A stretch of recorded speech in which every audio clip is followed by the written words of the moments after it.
اعلیٰ حضرت کا ترجمہ قرآن کنز الایمان بالکل واضح ہے کہ 200 سے زائد تراجم قرآن کریم کے ہیں. کہنے والے بہت کچھ کہتے ہیں لیکن ہم یہ کہتے ہیں کہ آپ صرف 2 تراجم ساتھ لے کے بیٹھیے اور ہم آپ کو آیتوں کے حوالے دیتے ہیں. آپ کھول کے دیکھیے اللہ کو فریبی دھوکہ دینے والا معاذ اللہ کے رسول کو بھٹکا ہوا گمراہ اور پتہ نہیں کیا کیا کہا گیا ہے, بھول جانے والا اور پتہ نہیں کیا کیا کہا گیا ہے. اور دوسری طرف ایسے اسلام کے ترجمانی کہ جہاں پر مکر کا لفظ آتا ہے وہاں پر خفیہ تدبیر کا ترجمہ ہوتا ہے, جہاں پر ضلال کا لفظ آتا ہے وہاں گمراہی نہیں بلکہ محبت میں وارفتہ کا ترجمہ ہوتا ہے. یہ امام سنت کا کمال ہے, اسلام کی ترجمانی ہے جناب. یہ کوئی عقیدے کی ابتدا یا عقیدے کے بانی کا کام تھوڑی ہے جو اس قرآن پر ہونے والے اعتراضات اور قرآن کے ترجمے کر کے لوگوں کے ذہنوں کو کنفیوز کیا گیا, اس کو دور کیا گیا. ایسے ہی آپ مجھے بتائیے اس ساری کائنات میں ایک بندے کے لیے سب سے زیادہ جو اہمیت کی حامل ذات ہے وہ اللہ کی ہے یقیناً.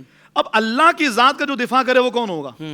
کسی فرقے کا بانی ہوگا یا ترجمان اسلام ہوگا؟ یقیناً ترجمان اسلام ہوگا اعلیٰ حضرت کے زمانے میں. اور یہ اس زمانے میں ہوا لیکن فتنے آج تک چلتے چلے آ رہے ہیں. وہ آپ نے کام کی ایسا کام کیا کہ وادی رضا کی کوہ ہمالا رضا کا, آج بھی جس سمت دیکھی ہے وہ علاقہ. اعلیٰ حضرت کے دور میں لوگوں نے یہ کہنا شروع کر دیا اللہ جھوٹ بول سکتا ہے, اللہ جھوٹ بولنے پر قادر, العیاذ باللہ. اعلیٰ حضرت امام سنت نے کتاب لکھی سبحان الصبوح, یہ کتاب لکھی, یہ فتاوی رضویہ شریف کی 15ویں جلد میں یہ پورا رسالہ موجود ہے. اس میں اللہ کی تطہیر اور پاکی کو ایسے بیان کیا ہے کہ جن لوگوں نے اللہ کی طرف نسبت کی, حالانکہ اچھا حافظ صاحب آپ حیران ہوں گے یہ اعتراض کرنے والے کون تھے؟ مطلب ایک عام سا بندہ نوجوان جو مجھے سن رہا ہوگا, یار اللہ کو جھوٹا بولنا معاذ اللہ کون ہوگا؟ کوئی کافر ہوگا؟ بھائی اسلام کا دعویٰ کرنے والوں نے یہ باتیں کی ہیں, جو اپنے آپ کو اسلام کے ٹھیکیدار آج تک مانتے انہوں نے یہ باتیں کی. امام نے ان کے مقابلے میں ترجمانی اسلام کی. یعنی اعلیٰ حضرت کی شدت ایسے معاملات اور ایسے لوگوں کے لیے ہوتی تھی. اعلیٰ حضرت کو یوں واضح کی تھی پٹھان تھے, کفر کا فتویٰ دینے میں متشدد نہیں تھے. اعلیٰ حضرت ذات باری تعالیٰ, توحید باری تعالیٰ, اس معاملے میں متشدد تھے. تم بتاؤ تو صحیح اعلیٰ حضرت سے بڑا توحیدی کون ہے؟ لوگ معاذ اللہ جو توحیدی کے دعوے دار ہیں وہ اللہ کی طرف جھوٹ کی نسبت کر رہے ہیں اور اعلیٰ حضرت کا دفاع کرتے ہوئے اس بات کا یعنی اللہ کی ذات کا, اور فرما رہے ہیں اللہ تو جھوٹ سے پاک ہے. یہ بیان فرما رہے ہیں. ایسے ہی بہت اہم ترین مسئلہ ختم نبوت کا معاملہ, یقیناً ہر بندے کی ایمان کا مسئلہ ہے, اس پر تو کوئی کمپرومائز کوئی سمجھوتا ہے ہی نہیں. آپ کا وہ کلام یہی فیصلہ ہے اپنا, یہی بات ہے آخر, ختم نبوت کے لیے جان بھی حاضر. حافظ صاحب یہاں پر پتہ نہیں کہنا چاہیے لوگ اس کو کوئی اور نام دے دیں, لیکن میرا دل یہ کہہ رہا ہے میں یہ بات کہوں کہ اعلیٰ حضرت جو ترجمان اسلام ہے وہ تو ہیں, اعلیٰ حضرت کے غلام کا کلام بھی وہ چلانے پہ مجبور ہوتے ہیں. ان کے پاس کلام بھی کسی اور کے نہیں ہوتے. جب صحابہ کی شان بیان کی تو حافظ طاہر کو بیان کرنا پڑتا. الحمدللہ یہ اللہ کا فضل ہے, ہم نے ایسے بزرگوں کا دامن تھاما ہوا ہے جنہوں نے ہماری تربیت اس منہج پہ کی ہے. ختم نبوت کا کاز دیکھیے کتنا بڑا ہے, لوگوں نے بڑی بڑی تنظیمات اور کیا کیا بنائی ہوئی ہیں, لیکن میں دعوے سے کہتا ہوں جس وقت یہ مرزا غلام احمد قادیانی موجود تھا اس وقت دوسروں کے بھی بڑے بڑے موجود تھے.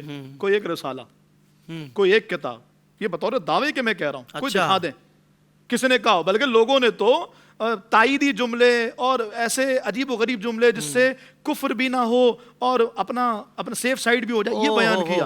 امام علیہ سنت نے ٹنکے کی چوٹ پر دشمن احمد پہ شدت کیجیے, ملحدوں کی کیا مروت کیجیے. امام علیہ سنت نے السوء والعقاب علی المسیح الکذاب قہر الدیان علی المرتدی بقادیان. اس کے علاوہ ایک اور رسالہ آپ نے لکھا, اور قادیانیت, صرف قادیانیت نہیں, منکرین ختم نبوت, کیونکہ وہ تو ہر مختلف چہروں کے سامنے آتے رہیں گے, ابھی ذکر فتنہ آیا ہوا ہے. تو ان سب کا علاج امام نے اس وقت کر دیا. آپ بتائیے ترجمان اسلام اعلیٰ حضرت نہیں ہے تو کون ہے؟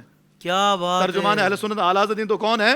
یعنی غیر بھی مجبور ہیں. قادیانیوں کے خلاف فتویٰ دکھانا ہو تو ان کو تو اپنوں کی عبارت وہ نظر آتی ہے, حضور کے بعد بھی کوئی نبی آ جائے تو خاتمہ محمدی میں فرق نہیں آئے گا. ان کو امام کی عبارت دکھانی پڑتی ہے کہ دیکھو یہ اعلیٰ حضرت اگرچہ ہمارے نہیں ہیں لیکن انہوں نے کیسا کام کیا. میں نے کہا یہ بھی تو مانو تمہارے نہیں ہے لیکن ترجمان اسلام ضرور ہیں, ترجمان اہل سنت ضرور. تو یہ حافظ صاحب یہ چند مثالیں ہیں, ورنہ میں 4 گھنٹے کی نشست میں خدا کی قسم صرف اعلیٰ حضرت کی ترجمانی بیان کرتا رہوں جو ان ایشوز پر اعلیٰ حضرت نے کی ہے جس کو غیر بھی کہتے ہیں یار یہ تو ہمارا اپنا معاملہ ہے اور یہ تو ہمارے ایشوز ہیں جس پر امام علیہ سنت نے امت کے ایمان و عقیدے کا تحفظ فرمایا. سبحان اللہ. یعنی میں اب آپ کی باتیں سننے کے بعد کیا یہ کہہ سکتا ہوں ہمارے ناظرین سے کہ بھائی دنیا میں کہیں کوئی بھی اگر اسلام پر انگلی اٹھاتا ہے تو اس کا جواب میرے امام احمد رضا خان نے تحریری طور پر دے چکے ہیں. اپنے تو اپنے غیر بھی اس سے فائدہ اٹھاتے ہیں. اور سر آپ ہی کی باتوں سے دوسری بات جو میرے ذہن میں آئی کہ جو پڑھنے والے لوگ ہیں کہ جو سمجھتے ہیں یا جو دینی کتابوں کو پڑھتے ہیں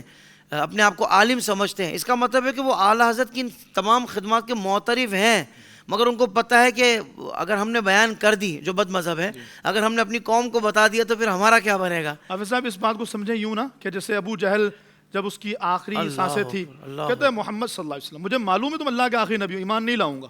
اللہ تو اکبر. اسی کے بارے میں قرآن نے ختم اللہ علی قلوبہم وعلی سمعہم وعلی ابصارہم غشاوہ ان اللہ لا یہدی القوم الفاسقین. یہ مختلف آیتیں اس بات پر دال ہیں. اور پھر وہ کہا نا دید ہے کور کو کیا نظر آئے کیا دیکھے. ہائے ہائے ہائے. سب کچھ پتا ہے کہ ترجمانی کر رہے ہیں، ہمیں ملتا کوئی نہیں ہے، اعلیٰ حضرت ہی ملتے ہیں، یعنی ان کی بات کر رہا ہوں، لیکن پھر بھی لوگوں کے سامنے اس بات کا اعتراف نہیں کر رہے ہیں. اللہ سبحان اللہ. زندگی کے تمام شعبوں میں دینی رہنمائی حاصل کرنے اور آخرت کو بہتر کرنے کے لیے ہمارے YouTube channel Islamic digital studio کو سبسکرائب کر لیں اور بیل آئیکن بھی پریس کر لیں. قرآن سے بھی ملاتا ہے